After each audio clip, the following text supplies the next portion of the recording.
He's definitely been a cash cow for the Food Network, but the guy is incredibly talented. A few years ago, he had a road show. He was taking around to different cities, and he was on stage. They had a stove set up. He came to Denver, and I went and saw that show. And he came out in probably the coolest chef's coat that I have ever seen. But did it have flames and stuff on it? Yeah, up the sleeves, and yeah, it was typical, typical stuff for Guy Fieri. But he told some great stories about getting his start in the early days, and he also showed how to make some amazing dishes, and paired them up with some crazy cocktails that he created. So yeah, I mean, it was. I don't know if he's still doing that, but it was definitely a night that I took in and enjoyed every second of it. Yeah, anytime you can add to your repertoire of stuff that you do in your kitchen. I've picked up tips from him. I've picked up tips from Julia Child, just beef preparation and that kind of stuff. Julia Child was a fanatic about her beef prep. Justin Wilson, my member. Oh yeah, you remember Justin Wilson? I forgot about him. He told you a story while he cooking. He, yeah, the reason when I make chili or something in a pot that I'm cooking, but it could be a stew, it could be chili, it could be soup, something. Every time I add an ingredient, you stir. You put the cayenne pepper in, and then you stir. And then you put some coriander in, and you stir.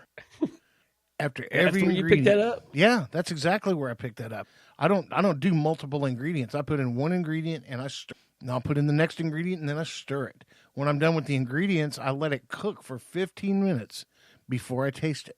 Because you got let a lot of that stuff become incorporated into whatever you're cooking, and then you can taste it. Because you might taste something, you might add salt because your dish tastes a little sweet, and so you put some salt in, you stir it for a little bit, and you go to retaste it again. It still tastes a little bit sweet, and you add a little bit more salt, and then you come back a little bit later, and now it's too salty. Well, it's because you didn't give all the salt a chance to incorporate in the dish. So that's why you put in one thing and you stir. You're making me hungry, man. I know. And I'm kind of rambling a little bit. We're going a little bit long on the podcast, and that's okay. Our point was to all that, do epic shit. If Justin Wilson wasn't epic, I wouldn't remember him and emulate him. Julia Child obviously did epic shit. Guy Fieri, same way. Doing epic shit. And if each and every one of you go out and you press yourself to do epic shit every day, you know what happens? Epic shit happens. Well, it's like I tell everybody that, gets to talking to me about some of these things discussing right now.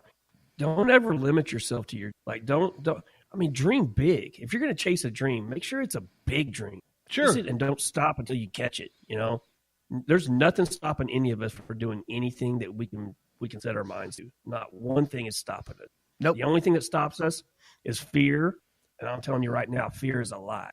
Well, if we were just happy right where we were, there wouldn't be 420 Eats coming up the pike.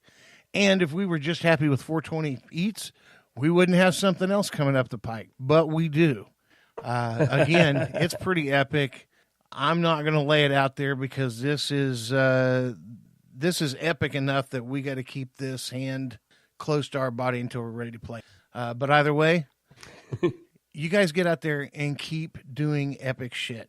My name is Epic Big Tiddy, and I'll see you later. Love you. Bye. And you guys get out there and kick the day in the ass and leave your mark on the world. Shiner out. 10-4.